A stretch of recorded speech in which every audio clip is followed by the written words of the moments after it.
27 রোজার রাতে সন্তান ফোন দিয়া বলে, বাবা আমি আগামীকাল রওনা দিলে রাত 2টা-3টায় গিয়া ঢাকায় নামবো, আমি সাহারি তোমাদের সঙ্গেই খাবো। মা বসে আছে, মায়ের সন্তানের বাবাও বসে আছে, সন্তান আসবে। রাত্র 2টা-3টা হয়ে গেছে, সাহারির সময় হয়ে গেছে, সন্তানের খবর নাই। শেষ টাইমে মা বাবা সাহারি খেয়ে ফজরের নামাজ পড়ে দরজার মধ্যে অপেক্ষা করতেছে, সন্তানের খবর নাই। 8টা, 9টা, 10টা বেজে গেছে, মায়ের মনটার ভালো লাগে না। স্বামীকে ডেকে বলে, স্বামীরে আমার সন্তান কই, আমার মনটা ভালো লাগে না, একটা ফোন লাগাও। স্বামী ডাক দিয়া বলে, চিন্তা করো না, ঈদের সময় যানজট থাকতে পারে, চলে আসবে। কিছুক্ষণ পর বাবার মনটাও ভালো লাগে না, বাইরে নেমে পায়চারি করতেছে। হঠাৎ করে একটা ফোন চলে আসছে। সন্তানের ফোন দেখে বাবার সে কি আনন্দ। ফোন রিসিভ করে যখনই সালাম দিল, অপর প্রান্ত থেকে সালামের উত্তরে সন্তানের কণ্ঠ পাওয়া যায় না। বাবা ডেকে বললেন, বাবা তুমি কে? এটা তো আমার সন্তানের কণ্ঠ নয়, তবে মোবাইলটা আমার সন্তানের। ওপার থেকে ডাক দেয়া বলে, আপনি কি এই লোকে, এই মোবাইলওয়ালার বাবা? বলে, হ্যাঁ। আপনি এখনো বাড়িতে কি করেন? আপনার যেই সন্তান ঢাকা থেকে গাড়ি নিয়া 2500-এর দিকে রওনা দিয়েছিল, ওই গাড়িটা 2500 পৌঁছতে পারে নাই। পথিমধ্যে সংঘর্ষে রাস্তার মধ্যে অনেকগুলো মানুষ মারা গেছে, অনেক যুবকও তার মধ্যে আছে, রাস্তার পাশে সাদা কাপড় দিয়া ঢাকা। দেখেন আপনার সন্তান এই লাশের মধ্যে আছে কিনা। মোবাইলটা আমি রাস্তার পাশে পড়ে পাইলাম।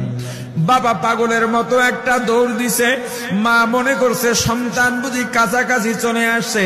অন্যান্য সন্তানদের ডাক দেয়া বলে, তোরা কে, কোথায়, এদিকে আয়, তোদের ভাই বুঝি কাছাকাছি আসছে। আমার কলিজার টুকরা সন্তান, তোর বাবা যে আগায় আনতে গেছে, তাড়াতাড়ি নতুন চাদর বিছা, বালিশের কভার গুলো খুলে নতুন কভার লাগা, পানি গরম বসা, আমার সন্তান এসে গোসল করবে।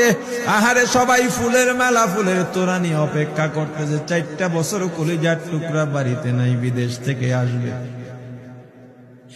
বাবা স্পটে গিয়া দেখেন অনেকগুলো লাশ, সাদা কাপড় দিয়া ঢাকা। একটা একটা মাথার উপর থেকে কাপড় উঠান আর কৌতূহল বাড়তেছে, কাপড় উঠান আর কৌতূহল বাড়ে।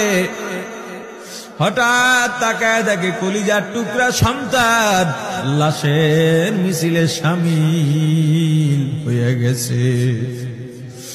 বাবা সন্তানকে ধরে কাঁদেন আর বলেন, বাবা এত আদর আপ্যায়ন, তোর জন্য এত প্রস্তুতি রে বাবা, তোর মা তোর পথে বসে আছে রে বাবা, কি জবাব দিব বল? তুই যেদিন রওনা দিয়ে বিদেশ চলে গেলি, তোর মা সারা রাত ঘুমায় নাই, দরজায় গিয়া তোর পথের দিকে তাকা রইছে। কত রাত আমি মা আমি বাবা দেখলাম, তোর মা গভীর রাতে বিছানায় নাই, খুঁজতে খুঁজতে দেখলাম দরজায় গিয়া তোর মা কাঁদে। কত রাত তোর মা তোর জন্য নামাজ পড়তে পত্রে রাত্রটা নির্ঘুম কাটায় দিছে রে বাবা। কত রাত তোর মা তোর জন্য দোয়া করতে করতে নির্ঘুম রাত্র কাটায় দিছে। এই 4 বছরে 8টা ঈদ, ঈদের সময় আমরা নতুন কাপড় কিনছি, নতুন কাপড় পরছি। তোর মায়ের জন্য আমি নতুন শাড়ি এনে খাটের উপরে রাখলাম। ঈদের নামাজ পড়ে এসে দেখি কাপড়টা খাটের উপরেই আছে, তোর মা প্রথম ঘরেও নাই, মাঝের ঘরেও নাই, পেছনের ঘরেও নাই। খুঁজতে খুঁজতে গিয়া দেখি তোর মা কিচেন রুমে আছে। ওই নাস্তা নাড়াইতেছে, দুধ নাড়তেছে, দুধ উথলাইয়া পুইরা যাইতেছে, খবর নাই। আমি তাকায় দেখলাম তোর মায়ের 2 চক্ষু দিয়া টপ টপ করে পানি পড়তেছে। ডাক দিয়া বললাম, ওরে বিবি, ঈদের দিনে তুমি কেন কাঁদো? তোমার জন্য শাড়ি আনলাম, সেটাও কেন পরলা না? তোর মা জবাব দিয়া বলছি, স্বামী গো, আপনারা যখন নামাজের জন্য রওনা দিয়া গেলেন, আমার অমুক সন্তান আপনার সঙ্গে যায় নামাজ দিয়া নতুন পোশাক পরে নামাজে রওনা দিয়েছে, কত সুন্দর লাগছে দেখতে।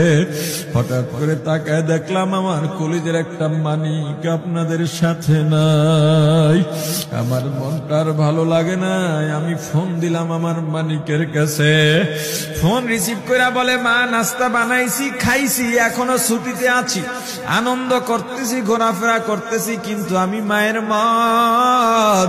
আমি বললাম, বাবা তুই আমাকে পেটে ধরিস নাই, আমি তোকে পেটে ধরছি। আমাকে খুশি রাখার জন্য কত কথাই না বললি। ঈদের টাকা পাঠাইলি, তোর টাকা দিয়া তোর বাবা জামা কিনছে, তোর ভাইরা জামা কাপড় কিনছে, তোর টাকা দিয়ে পরিশ্রমের টাকা দিয়ে আমার শাড়ি কিনছে, গহনা কিনছে, কিন্তু তোর পাশে আমি হাতুড়ের বাড়ির শব্দ কেন পাই? আমার সন্তান বলতে চায় না, পরে বলে, মাগো কাজ করতে আসছি, টাকা নিয়ে কাজ করি, ঈদের দিনেও আমাদের ছুটি দেয় না। ওরে স্বামী বলে, ঈদের দিনেও যেই সন্তান কাজ করে, এই শ্রমের টাকার শাড়ি আমি মা কেমনে পরব রে? ওরে বাবা, আজকে তুই আসবি, খবর শুনে তোর মা এক সপ্তাহ আগের থেকে ঘুমায় না, তোর জন্য কত রঙের পিঠা বানাইছি, তোর জন্য কত আয়োজন, আমি তোর মাকে কি বলবো বাবা বল। বাবা সন্তানের লাশ অ্যাম্বুলেন্সে উঠে বাড়ির দিকে রওনা দিছে। আহারে বাড়ির কাছাকাছি আসছে, এদিকে মা দরজায় গিয়ে অপেক্ষা করতেছে, গাছের আড়াল দিয়া পথের দিকে তাকায় আছেন। দেখেন একটা গাড়ি আসতেছে, মায়ের সে কি আনন্দ, বাড়ির মধ্যে দৌড় দিছে, তোরা কই তাড়াতাড়ি আয়, ফুলের মালাগুলা নিয়ে আয়, গাড়ি এসে পড়ছে।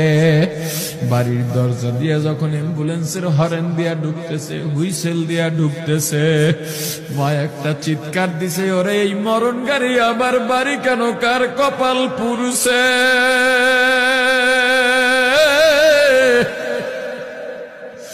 অ্যাম্বুলেন্সের দরজা খুলে তাকায় দেখে কলিজার টুকরা সন্তান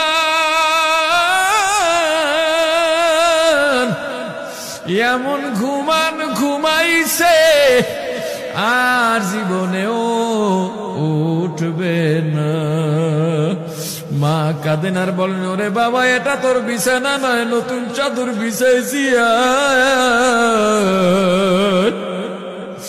বোন কান্দে আর বলে, ভাই আরে তোর জন্য ফুলের মালা পরাইছি, ফুলের মালা বানাইছি, একটু মালা পরাবো। মা ডেকে বলেন, রে সন্তান, 4টা বছর আমি তোর মা ডাক শোনার জন্য অপেক্ষা করছি, তোর জন্য গরম পানি করছিলাম, গোসল করবি, সেই গরম পানি যে তোর জীবনের শেষ গোসল হবে বুঝি নাই।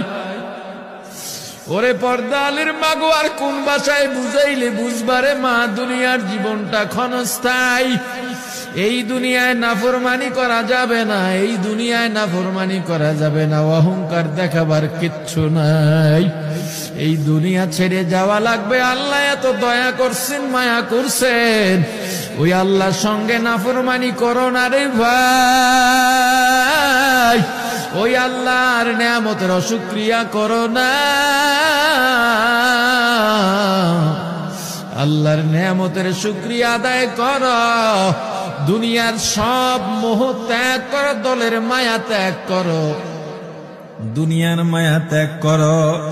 এ আওয়ামী লীগ বিএনপি যারা করো, ক্ষমতায় যারা বারবার যাও, ক্ষমতায় তোমার দল গেলেই তুমি দাপট দেখাও, যুবকরে তোর 2টা পা ধরা লাগলেও পা ধরবো রে ভাই। এই ক্ষমতা কিচ্ছু না, দাপট কিচ্ছু না, ওই কিয়ামতের ময়দানের নাজাতের চেয়ে বড় দাপট আর কিচ্ছু নাই।